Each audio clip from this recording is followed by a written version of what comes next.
what's happening? It's your boy Mark Henry back on the On Your Mark Show. Powered and sponsored by Epic Sports Apparel. Every play I compete. Do you just wake up and go hard? Be epic. We have a new studio home, Fishbowl Studios. The On Your Mark Show is going to bring it to you every Wednesday. Every week we're going to talk recruiting, the best games around the state, and in the DFW. We'll get parents, players, coaches involved right here at Fishbowl Studios. Wednesday from 11 to 12. You can follow us on Facebook at On The Mark Sports, on Twitter at MarkHen44, on IG, Instagram at MarkHen_44. We are epic every week. Check out the On Your Mark Show at Fishbowl Studios. We out.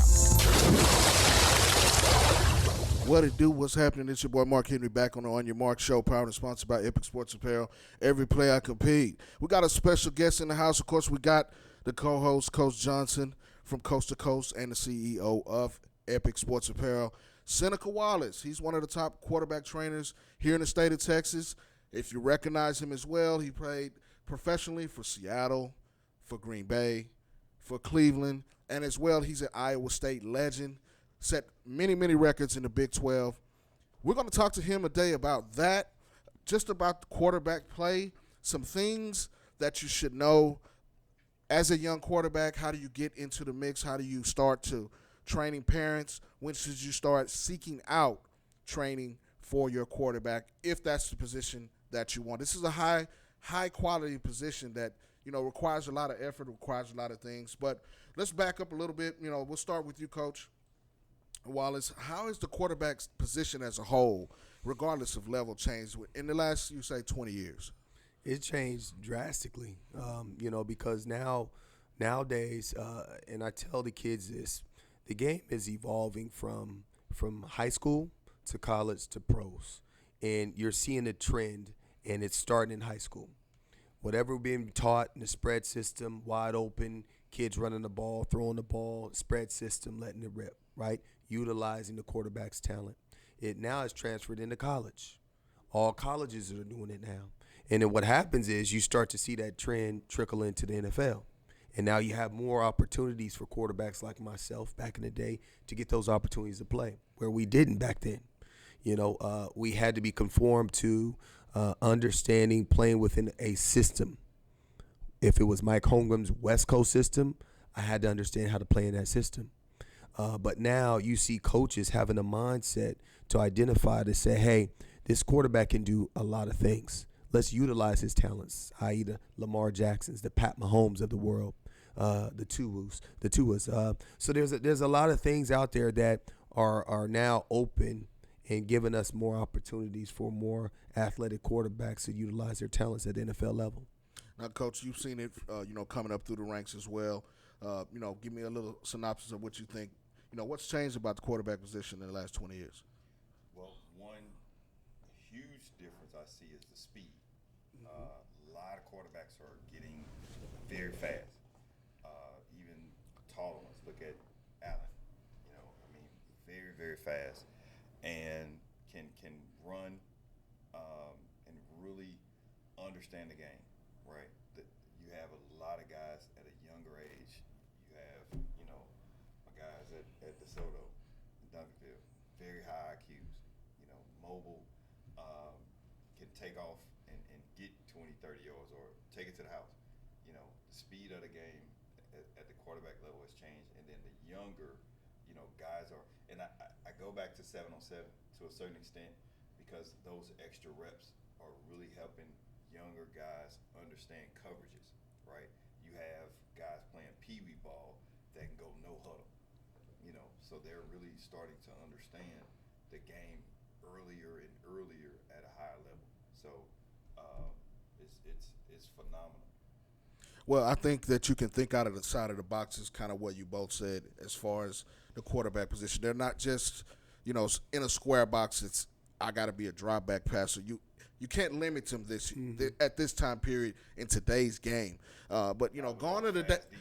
Right. I mean, right. We've talked about this in the last few weeks. You got these guys coming in running 4.5, 4.6 off the edge, even at the 3 technique or the nose guard position. Flexible. Big guys that can run fast. You have to be mobile in today's game. But suicide if you stand there. Right. You don't want to get killed. But this is not just at the pro level, but it's trickling down, and it's starting at the high school level.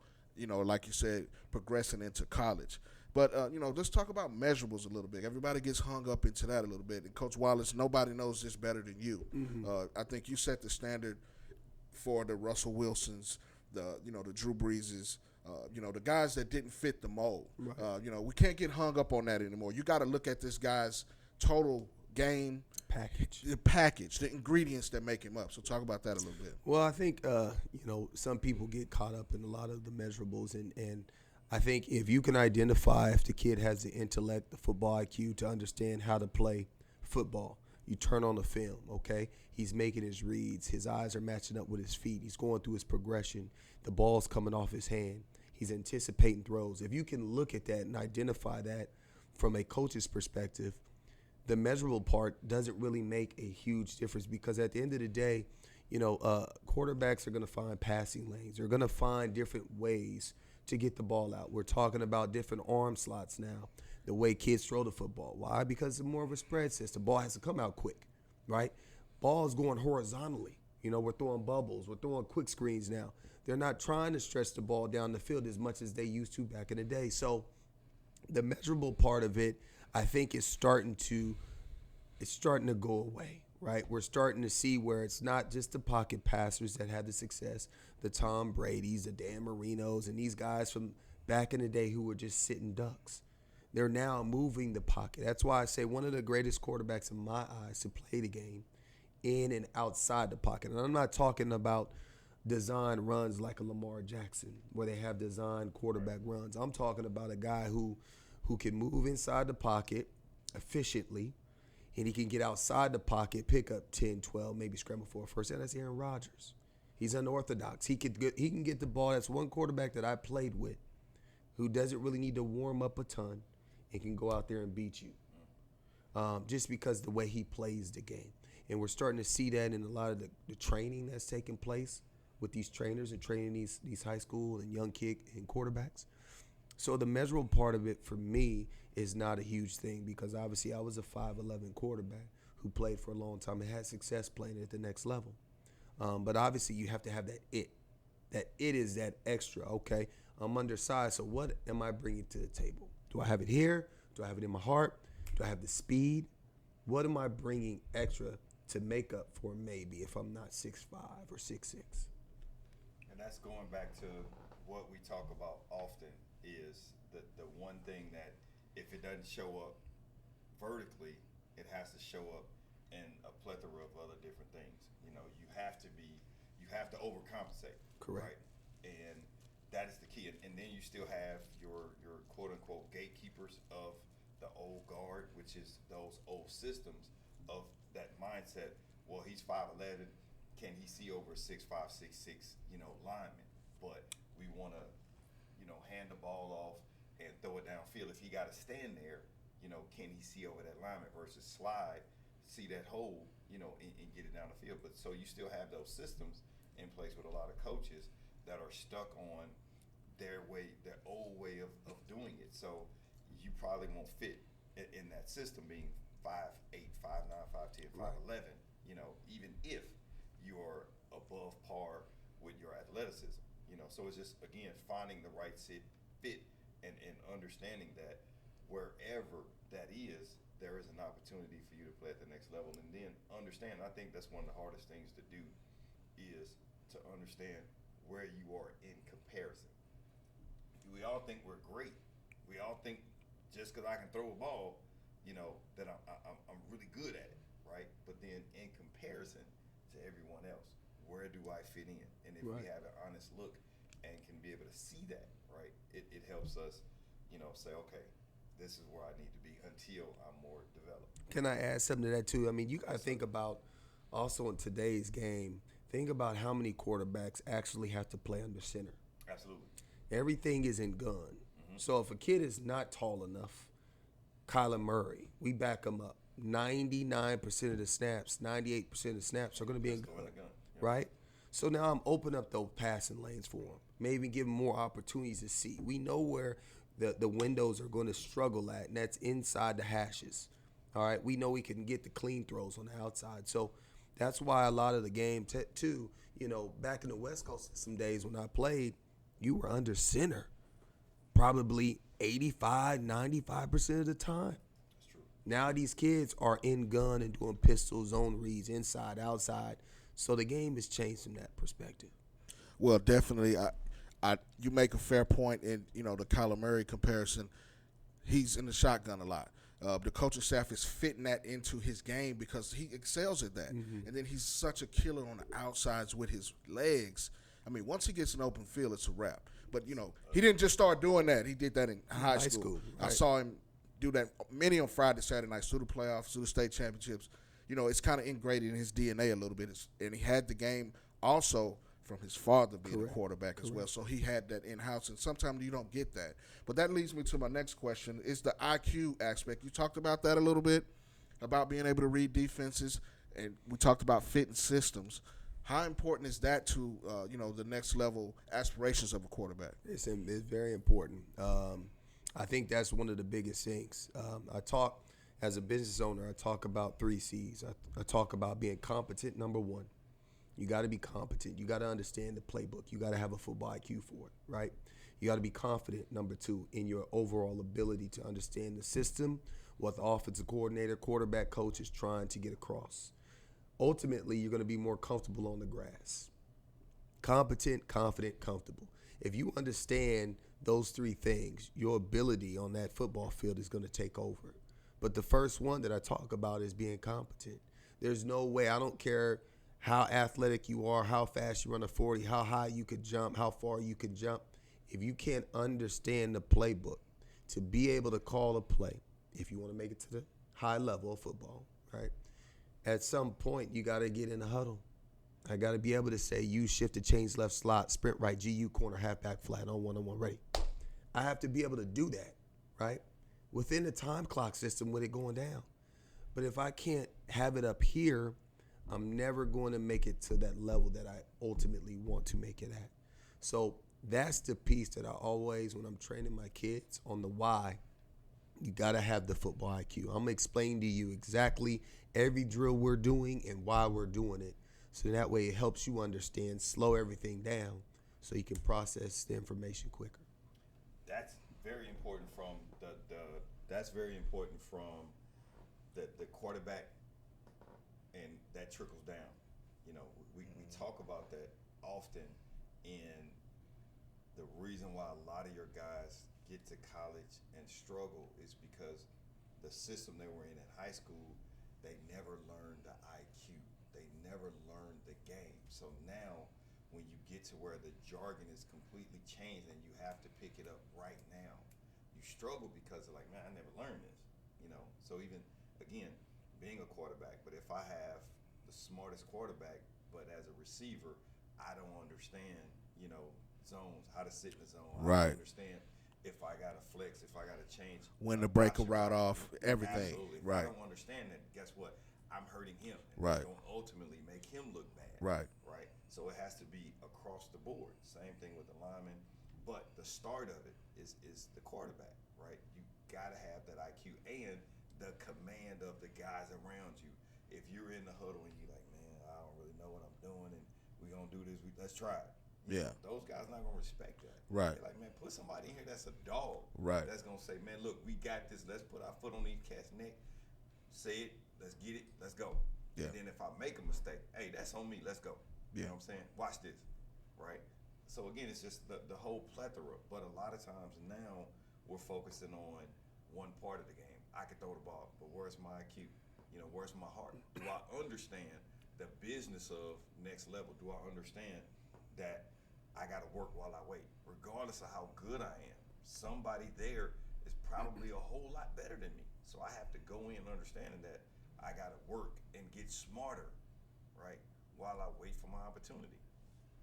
Well, that's the whole game in a nutshell, not just quarterback position, but every position. Absolutely. Any sport.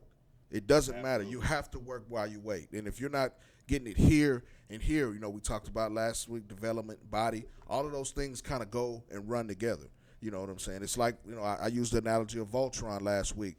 You put the arms together, you put the legs together, and you get the head and they in sync. You have to have all of that in order to be successful. Now, before we move on, take a commercial break. Texas seems to be the place where you get these quarterbacks at. Right now, we're running through the playoffs. You got Jackson Arnold, DJ Bailey, two guys that are definitely making a mark. You mentioned Duncanville. They got a young sophomore quarterback that's on the way. Before we go on, just to, in you guys' opinion, how do you look at it, in the recruiting aspect, these Texas quarterbacks? What do you get when you come get one of these guys? Well, you're going to get a well-rounded quarterback. This is and I'm from Cali, so Absolutely. It's hard for me to, But this is the mecca of high school sports. Yeah.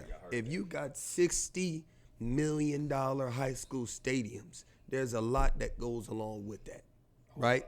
So you're paying coaches, you're paying it. I mean, they're running them like they're small universities. Right. So the development process starts early. We were just talking off air about, the ages. I train kids, and I got babies who are 8 years old, like my son, who are coming to me to get trained. And I don't pass up the opportunity. I'm not going for a select, Power 5 quarterback. I want to start them young because I love to see the progress and see how things evolve year after year. And this is the mecca for high school football. So when you come here, you're going to get a kid who can go to Georgia, a Florida State, a LSU, a USC, a Oregon. You can put him in any system somewhere and he could flourish. Because why? They're playing against the top talented players most likely in the country here in Texas, right? We know we're going to go up north to Iowa where I played college ball. I'm going to get me a lineman. I know that. I'm not going to Iowa to go get a skill position player. No doubt. I'm going to go to Cali to get one. Right. Cali, I know I can get a receiver, a running back. I also can get me a quarterback as well. Right. But there's a different type of vibe here in Texas when it comes to high school football. And we see that week in and week out. You talked about Jackson Arnold over at Denton Guyer. They're fourth round of the playoffs starting up this week, So it's a real type of high school football where they're playing all the way until the week before Christmas. So you're going to get a kid who's trial tested, battle tested, and knows how to come in and compete. Well, definitely, and I'll piggyback this on Jackson Arnold. I've seen him for a number of years. The way he runs the read option, I don't think anybody's running it that smooth. Kudos to his offensive line for giving him that time as well. But his reads, his ability to use his legs, why OU's on him? They're getting a cornerstone type player. You know what I'm saying? And, I'm not a big OU fan. Of course, I'm a hook 'em horns guy. But, OU got a steal with this guy, and they were on him a long time ago. And I think he fits the mold of today's quarterback around. And, I think he has a chance to be great, to be special up there. And he fits the mold. He fits it. He can go in and immediately make an impact. Right. Change the culture there. I just hope that, they utilize him the right way. We know that his head coach is gone because a lot of the kids' success lies on these coaches that are the ones calling the plays, right? Absolutely. And they can we've seen it from Baker Mayfield's success at Oklahoma. Now he ain't doing nothing in the league. Right. We see Kyler Murray, what he did at Oklahoma. You had 2 back-to-back Heisman winners, right? And now Lincoln Riley's gone. He's at USC. And we've seen the struggles from Oklahoma this year. Right. So hopefully he can get there and they put the right coach in front of him so he can utilize his overall ability. And that's going back to systems. Correct. And why systems are so important, even going into high school. You got to know your product. You got to know your kid and know what system to put them in so they can flourish. And that is very, very important. It's not just there's a school right there with a football field. Let's go. Right. Know what you're getting yourself into. Well, you have to do your homework, and that goes all the way around, and that's why we kind of preach to the parents as well through the kids. It's a collective. It's a body of work, and you have to have that in order to be successful. We'll take a small break. We got Coach Seneca Wallace. We're going to talk about Stunner QB Academy here in just a sec. Small break here on Your Marc Show, live from the Fishbowl Radio Network, powered and sponsored by Epic Sports Apparel. It's that time of year where you're looking for uniforms for your baseball team, your softball team, maybe even your basketball team. Or either you want to look lightning fast on the track, holla at Epic Sports Apparel. We can get you that gear that you need to be epic every play you compete. Do you just wake up and go hard? Do you rewrite the narrative? Follow Epic Sports Apparel on Twitter, and I am Epic247, on Instagram at Every Play I Compete, and on Facebook at Epic Sports Apparel. Rewrite your narrative. Just wake up and go hard. Be epic. What's happening? It's your boy Mark Henry back on the On Your Mark Show. Powered and sponsored by Epic Sports Apparel. Every play I compete. Do you just wake up and go hard? Be epic. We have a new studio home, Fishbowl Studios. The On Your Mark Show is going to bring it to you every Wednesday. Every week we're going to talk recruiting, the best games around the state, and in the DFW. We'll get parents, players, coaches involved right here at Fishbowl Studios. Wednesday from 11 to 12. You can follow us on Facebook at On The Mark Sports, on Twitter at MarkHen44, on IG, Instagram at MarkHen_44. We are epic every week. Check out the On Your Mark Show at Fishbowl Studios. We out. Man, we appreciate you joining us each week, 11 to 12 here from the Fishbowl Radio Network on the Fishbowl Studios, the On Your Mark Show. Powered and sponsored by Epic Sports Apparel. Every play I compete. Go to everyplayicompete.com, man, and pick up some of that merch. Still sales going on. We got the fresh glasses in the house today. Go check them out, man. Be epic. So, Coach, let's dive into Stunner QB Academy. What was the genesis of it, and why did you get it started? Oh, man. You know, being from Cali again, you know, we got this saying that you got to be a stunner. A stunner kind of embodies the whole persona of this year, this era of new age quarterback, right? Somebody who's smooth, somebody who displays game, and always even killed. And that's kind of the way. And me and my buddy that I was talking to, he was like, "Man, Sin, you got to call it Stunner QB Academy, because at the end of the day, these kids got to have swag, right? And that's another word that Stunner means. You got to have swag about you. Nobody's looking for, you know, the more corporate type quarterback anymore. I'm just gonna be honest. They're looking for a quarterback who can mix it up. We saw Kirk Cousins on the plane with his chain on. That was dope. You know what I mean? Yeah. And so you got to be relatable. Right. You got to be able to relate to all different positions. And so the game has just changed so much, man. You got social media playing a part with it too. So Stunner QB Academy is just somebody who displays game, who is smooth and confident in what they do. Always stellar all the time, always confident all the time in what they do.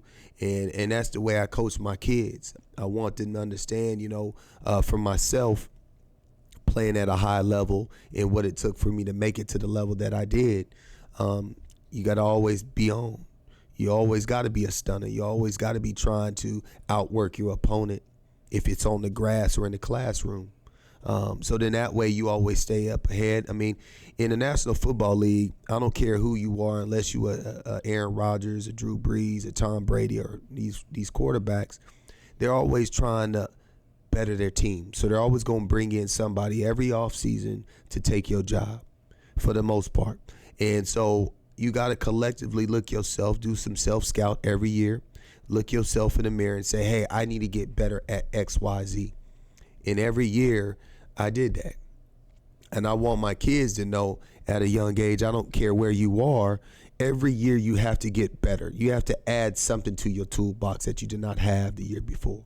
And if it's getting stronger, faster, more confident in deep balls, short throws, slants, hitches, all these different things, being efficient with your feet, that's the way I coach. I start from the bottom up. And it's like building a house. You got to lay that foundation first and then work your way up. And, you know, that's just kind of some of the things that I preach to my kids when I'm training. Well, that leads into the next question. Right into it is mechanics. You know, I think everybody gets hung up on those. Me, from a scouting point, when I'm looking at quarterbacks, you know, we get caught up on arm angles. We get caught up on footwork. Everything starts from the ground up, no matter what sport it is. From the ground up, if you don't have a good base, if you don't have good hips, it's not going to be working. You know, Coach talks about functional movement all the time. But just give me a little synopsis on what you kind of hone in on those guys when they come into you. Well, you know, I was looking at some on Instagram. There's this big guru of basketball and ball handling, and some people might know him. I can't remember his name right off the top of my head, but he's trained Kyrie, he's trained LeBron James, he's trained all these great ball handlers. Not saying LeBron James is, but some of these other great point guards. And one thing he talked about was just the feet and hips. Everything starts from the ground up. You know, even if you're in a defensive stance in basketball, that's where I'm handling the rock. I'm starting down low with my feet. And so the same analogy is applied when playing quarterback. I don't care what my upper body, I could throw the ball 60 yards, 80 yards. I could throw all these different type of throws. But if I can't get my body and my feet to get aligned to be able to make an accurate throw, that's your job description as a quarterback. It's to throw completions. Every kid is not going to have a Power 5 receiver on the outside making heroic catches week after week. So how can I be more efficient in my mechanics starting from the ground up? So I'm putting them through the ladder. I'm putting them through a bunch of stress tests with their body and their feet to see how they react.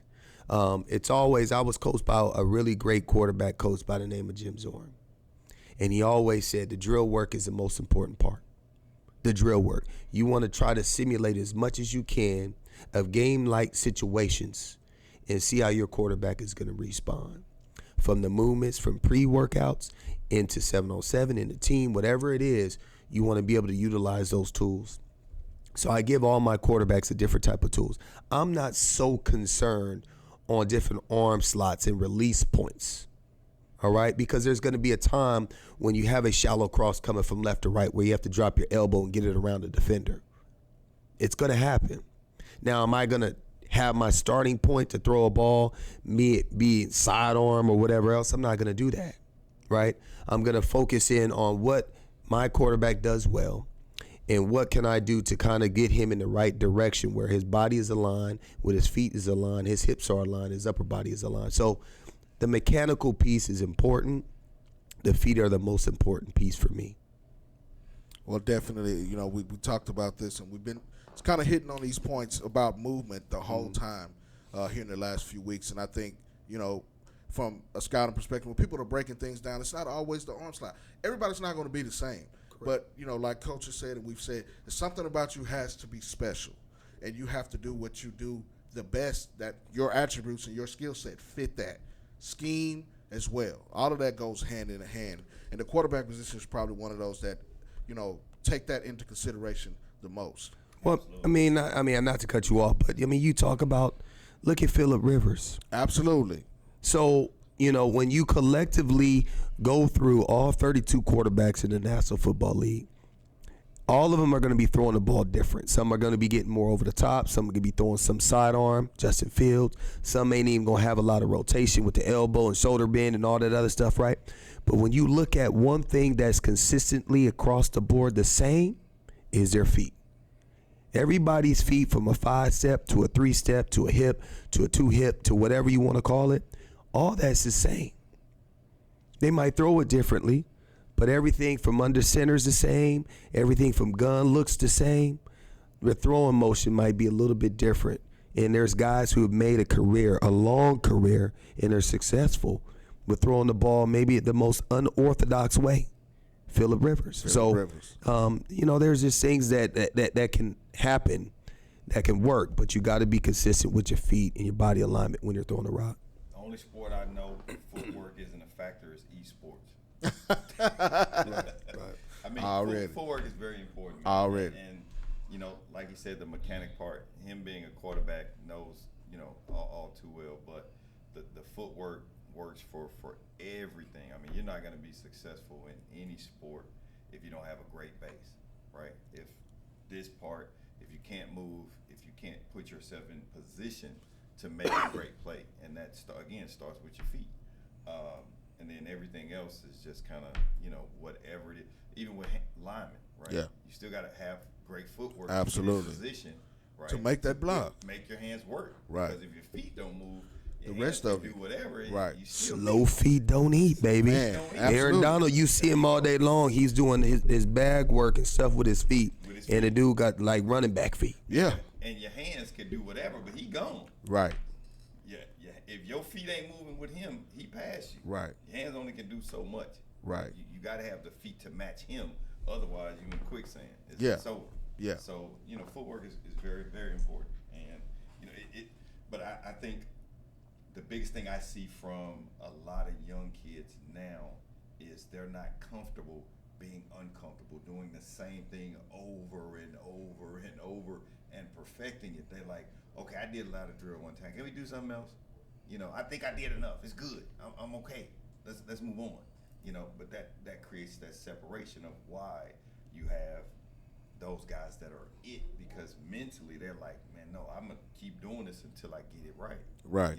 Over and over and over, perfect it, and then, like he said, we have the same mentality as far as training. Let's find one weakness, turn that into a strength, and then next year add to it again. It is a slow process, because if you want to play the game for a long time, you can't give everything right now.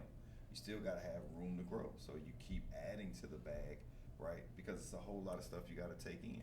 So you add to it, and then you have a complete product almost when you're done. Yeah, that's true. I mean, you got to put things in your bag wholeheartedly, not just chip at it. But repetition, muscle memory is key and important. The more you do things, just like tying your shoe or riding a bike, you never forget those things once it's learned. It's a learned behavior, and that's kind of what you got to do at any position. But the quarterback position, that's where you got to start. They build franchises around quarterbacks to be successful.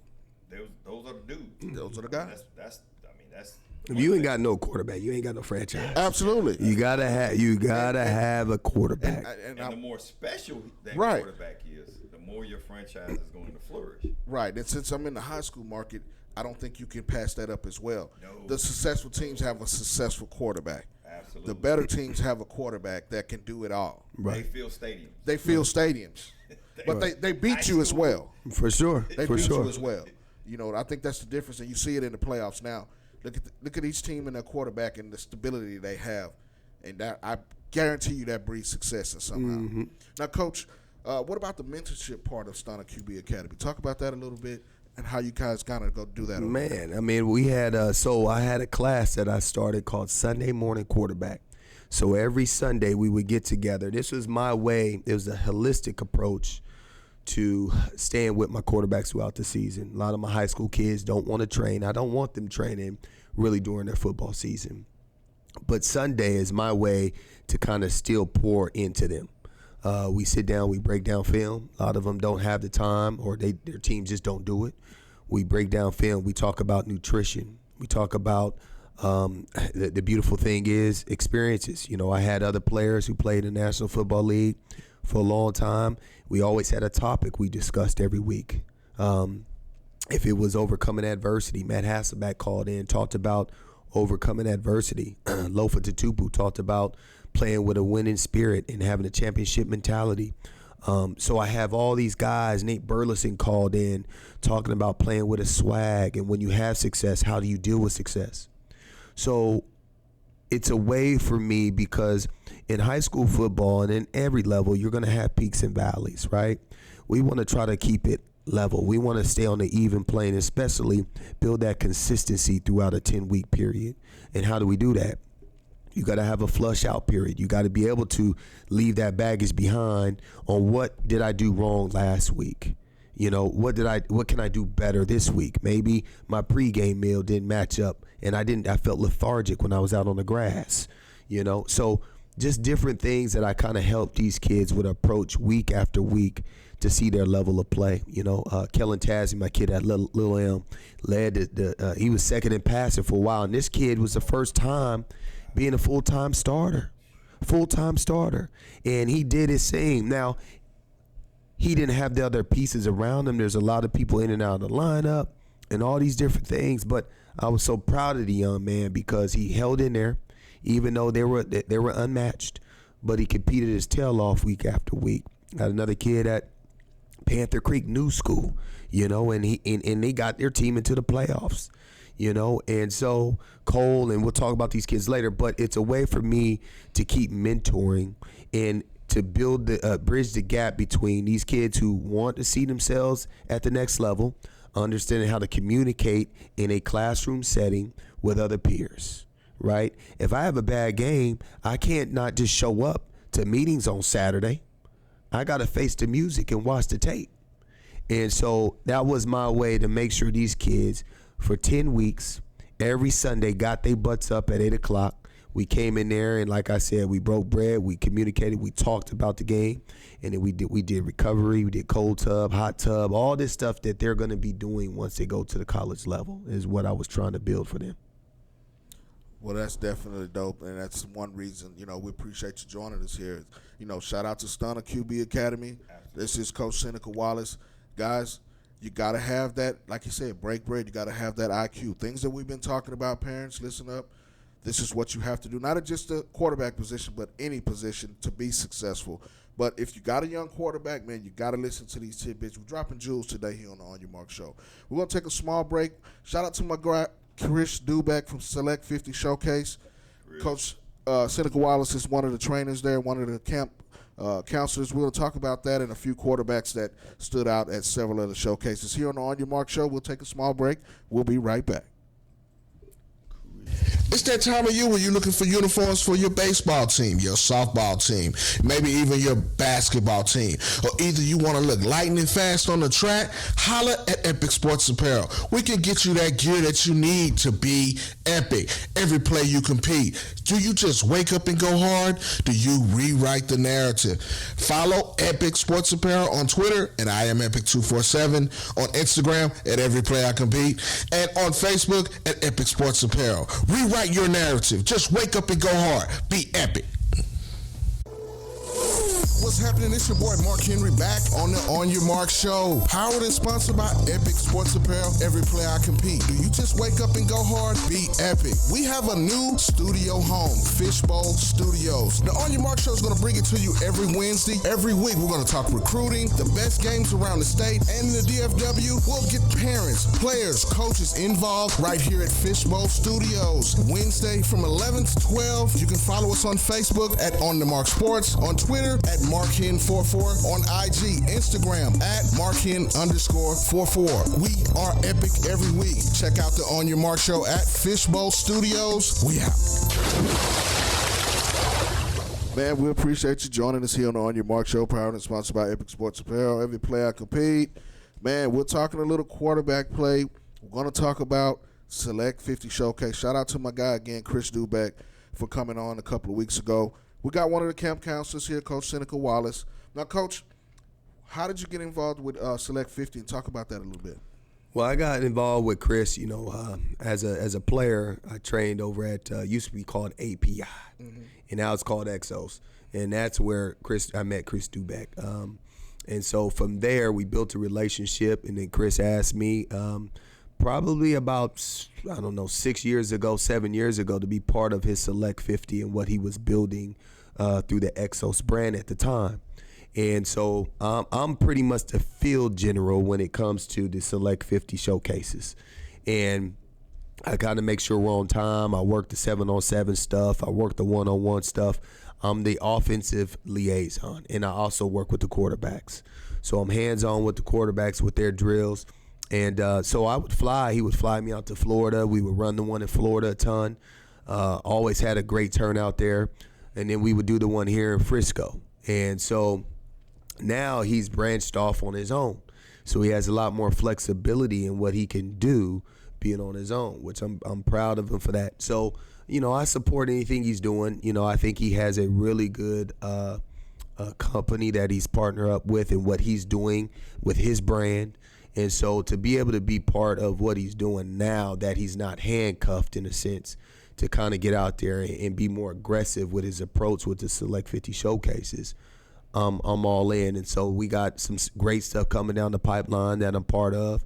And it's always awesome just to see the young talent here in the Dallas area and in Florida and in California and different parts of the country now. Well, definitely, I had a chance to meet and congregate with you several times this summer and spring over at the ones at Frisco, and it's definitely, next level to me. I think it's growing, and it's got a chance to see some guys that we didn't get a chance to see, and I had a chance to run back and see these guys in the fall. and that's kind of what I do in the off season with 7-on-7 and camps and things, is I go and reach back to these guys in the fall.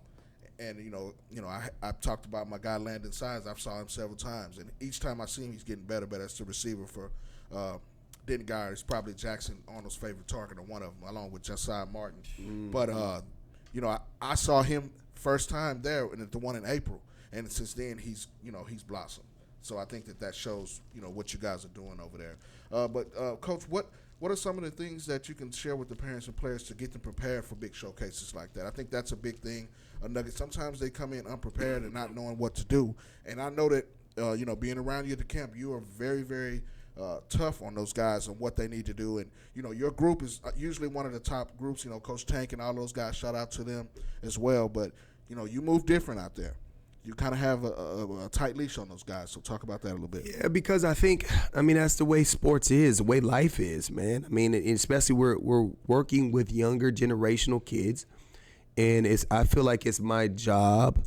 I'm honored to do it, just to kind of share some of my tidbits of struggles and things that I had to deal with growing up and coming through the process. I went from Sacramento City College to Iowa State, where I was a Heisman hopeful and then get drafted. And there's so many experiences that I've been part of that I love to give back. And I also know what it looks like and what it feels like to make it at that level. And when I see a kid out there who might have all the athletic ability, but he might be lacking one little thing, what can I do if I identify that to help him out with that?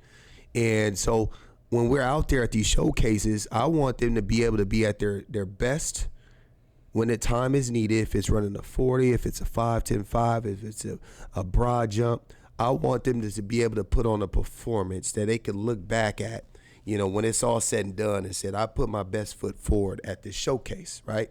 And it's my job to keep the pedal down, to keep them pushing themselves for excellence while they're at these camps. And that's why I think, what I do with my quarterbacks is I know there's a lot of parents out there who they want to give their kids their exposure. That's what kids want nowadays, is exposure, right? Let's just be honest. And when the spring comes around and all these colleges start having these showcases and the things like that, right? I want to be able to have my quarterbacks who I train go stand out soon as they get to those camps. Somebody who looks like they've been coached on the game of quarterback. And I don't want to send one of my kids to a Baylor or SMU or Texas A&M camp if they're not prepared for it, because I just don't think that's a good thing to do. I think, you want to put your best foot forward. And so, it's the same principle when they come to the showcases. Just make sure you're prepared to be evaluated. It's a job interview, and that's what you're going to do. Well, definitely, I think that, you kind of get that across. I've been down there and saw you do it, and that's, why I wanted to bring you on the show, because to get that insight, and I think you bring that to the table as well. And even if it's just a short amount of time, you make that impression on them, and that's what you got to do. Now, let's talk about a few of these guys, they end up being MVPs that are having great years on the high school level as well. The first guy that I really noticed when I first stepped on the field in April was Arrington Maiden from College Station. We talk about a guy that's about 6'2", almost 6'3". He followed behind our guy Jet, which was one of the best quarterbacks. I don't know if you ever saw him. Is that Jet Duffy? No. Who was Jet? No, not Jet Duffy. Jet from College Station. Oh, he's a College Station kid too. Now. Okay. Yeah. But Arrington Maiden's the next guy up, and I told him that, and I could see it from the get-go. Just his approach.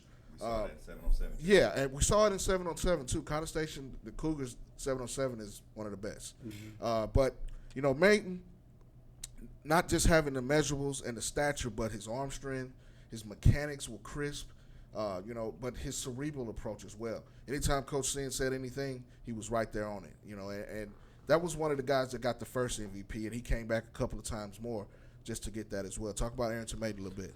Arrington was, to me, what stood out with him is the fact that he embodied everything about the quarterback position. That's what I loved. He understood how to talk the game. He did everything right from start to drill to finish the drill. He was one of the ones who wanted to be the first one in line to start the drills off, and that's what I love. You want to see the leadership. You want to see the pride behind of what you're doing. You're out here for a reason. Like I said, it's a job interview. And there's a way to go about it the right way. We're not asking kids to kind of be, a teacher's pet type situation, right? You want your quarterback to be a guy that's authentic, and the players can see that. He just wants to win, and he loves what he does. And just with the extra part of it was the fact that he was able, I could tell he had worked with a quarterback coach. He was polished. And I want to say he told me that he worked with the guy that played at Texas A&M, was his quarterback coach. So that's why I was so proud to name him the MVP of the first one. Definitely a guy that you need to watch, class of 2024. I think he's got Elite 11 type skills. I think he'll be in it. Jet Huff. Jet Huff. I mean, you got to take those reins. You got to be. You got to be a dog, and he's definitely that. Now, another guy that stood out, I think was more in the summertime, was Cole Welliver. Flower Mound Marc is also in the class of 2024. We're talking about a guy that's about 6'4", 6'5". He's got the skill set. When he walks on the field, he's a quarterback. Talk about him a little bit. Right. I mean, the first thing you look at, as we talked about earlier, is the measurables, right? The things that you can't coach. He's 6'6", big kid, 210, 215, somewhere in there, and he has the big arm. So he already has that. The thing that I've been training Cole on is to be able to add that extra it, and we talked about that earlier. What is it? Foot speed, being a little bit more twitchier, getting the ball out, and he has that. I mean, he obviously, in a lineup of 15 quarterbacks, he's going to be the one that stands out for sure. He's going to be the one that looks sexy on paper going to these showcases, and especially when you get to see him. Right. Now, can Cole be able to match what I'm seeing on paper or at these showcases on film? We got to see it. And he made some strides this year at Marcus, did a great job for him, and his future is really bright. Definitely. I thought that those were some of the things that you touched on that stood out about him. Not just the arm, but everything to go with his total package. He's a guy that's being highly recruited. Since he came to you guys at the Select 50 Showcase, it's gone up. But that was the exposure type part. I believe he moved in from Washington State, so he came to Texas to kind of get that, play against the top competition, and he's done that well at Marcus. But what's crazy about his situation is the fact that this kid, this was his first time really playing organized football since like 6th grade. Wow. Since 6th grade. And because obviously with COVID issues, he came here, he sat behind another quarterback for his first year. So, the things that he's done his first year at Marcus, he set a solid foundation. Now he just has to grow in it, have a huge offseason, and get ready for a senior ride. And that's a great advantage for him because he has a high ceiling. Right. And a lot of next-level coaches are going to love that because now I can develop. Right. I can take him where I want him. Right. And that's a great thing. He's going to have a great body behind him. Absolutely. Talk about another guy that may not have come in with the type of Cole Welliver type following, but Brendan Meyer from Frisco Wakeland. This guy, I'm telling you, can spin it. He's nice, and he put up a lot of yards over there at Frisco Wakeland this year. He's only a junior as well, class of 2024. But I just love the way he spent it. He can fit it in the small windows. Anything on the route tree, he can do it. The corner ball for the jump ball, could spin it. I was super impressed. He was one of the MVPs coming out of the summer as well. Right, and he did a great job. He has a good coach training him as well. And we talk about different slot angles and throwing mechanics, right? He's one of those type kids. He got them all. He got him. He can drop the elbow. He can let it rip. And that's what I love. I mean, that's part of the twitchiness. That's part of, understanding different type of arm angles and when to use them. Right, and not just having it as a base. This is where I throw the ball from, and this is what I do, because a lot of times it can get you in trouble. But with Mr. Meyer, man, I mean, he showcased a lot of ability, being able to do all this stuff, even with a knee brace on. He was coming off an injury, I believe, and in the right system, you got to look at a quarterback and where he is now, and say, does he fit within my system, and can he take us there to the next level? And I think in the right system, and obviously having a good offseason for himself going into a senior year, I think he'd be a kid that will be able to start getting some big-time offers. Right. Now he just got to keep pushing. And I think his parents and his family are doing the right things on making sure he's getting the exposure he needs, because there's always going to be a dime in the rough somewhere out there. You're going to find a kid that has all the ability in the world, but for whatever reason, he keeps getting overlooked. Well, I don't think he'll be overlooked very long. I kind of followed him this year, and he's starting to pick up some steam in the recruiting ranks. But I think like you said, this guy's easily FBS, FCS. He could kind of go in and start depending on how he finishes up this year. Wakeland was a playoff team as well, playing in a competitive district in Frisco. Coming out of that area, he's got the goods. And I really loved this game when I saw him. Mm-hmm. The last guy's a little younger guy, but I think it's in his DNA as well, and that's Jamison Kidner from Burleson High School, class of 2025. But he has all the intangibles. Well, yeah, it's in his DNA a little bit. Coach John Kidner, shout out to Coach Kidner at Burleson. But, this was before I had seen him. Of course, I know his brother. I've seen him playing for True Buzz on the 707 circuit. And you always see Coach Kidner kind of roaming around. But Jamison, I think, has the potential to be an Elite 11 type talent as well. The the maturity is the thing that I think that sets him apart for being such a young guy. But he's one of those guys that can fit it into small windows as well. Very impressive at the Select 50, came out as an MVP as well. Well, I mean, you got, his father's a next quarterback, right? And what I love about that is the family, the upbringing that they have over there. They're very close-knit family, and I think that shows on the football field too when you talk about maturity. Well coached, you obviously know that. He's going to be well coached. It's in his DNA. Kidner's has been around, as a teacher. You got that whole family perspective, and I think it shows on the grass. And, I was just impressed about his work ethic as well. He went about his business and just did what he was asked to do.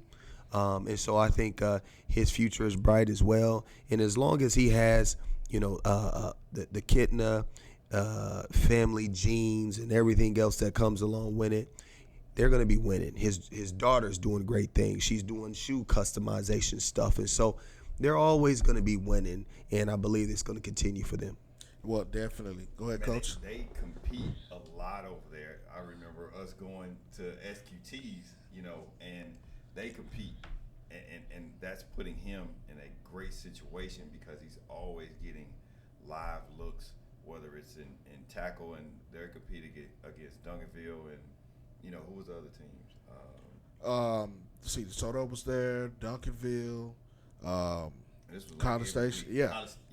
But this was their SQT. Yes. So he's getting live looks at some really high caliber kids. Right. Week in, week out. Right. Away from the tackle football side. Right. So, he's putting those kids in a great situation. Staff, just the competition where they can compete at a high level consistently and get those reps. So his confidence is always high because he's used to competing. Right, and going to the competing aspect about Jamison Kidner, the year before he had to sit behind an elite level quarterback in Rayola who came in. Dominic Rayola was on the coaching staff, which is his father that played for the Nebraska and played for the Lions. Well, his son is the top quarterback, and I think they moved out. But Jamison got a chance to see what elite quarterbacking is, by the guy in front of him. Because as a freshman, he just wasn't given the reins. And I think mentally that prepares you to compete. Goes back to building you up as well. Work while you wait. And he did, because I knew he was there.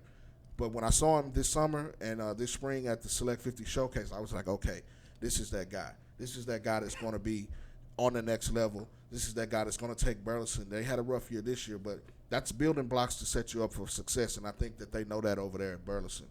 Before we get out of here, Coach, give out your social medias where everybody can find you. Stunner QB Academy links. Absolutely. Website, everything where they can reach out to you. Absolutely. Wallace _ Seneca on Instagram. You can find me on Twitter, Seneca Wallace on Twitter.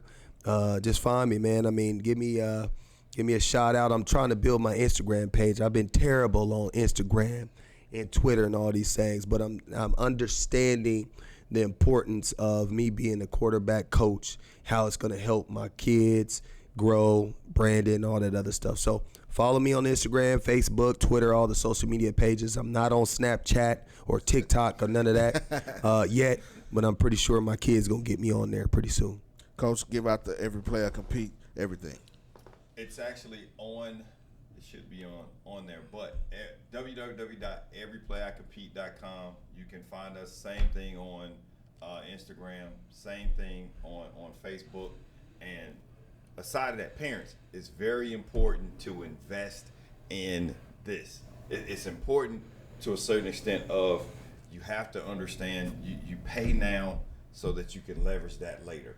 And knowing where your kid is, knowing the trajectory, if you've never been there, you might want to get them in a situation where they have a GPS, somebody that can help guide them and get them there, not just physically, but also look at the mental. If they're not pouring into what was important, what I heard him say, something that we always talk about, is how do I help develop kids mentally to understand what's going on later. So definitely, if you can't afford it, figure it out, because you're going to leverage what you do now, whatever that costs now, to leveraging for free money later.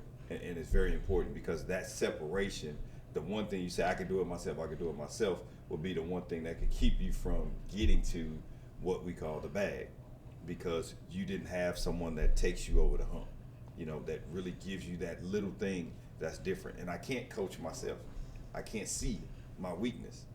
I can only do it and hope that I see one part of it if it don't feel right, but I don't have anybody outside of me saying, hey, let's fix this. This was wrong. Let's tweak it, right? YouTube ain't gonna do that. You gotta be in front of somebody. So invest in your kid's future early.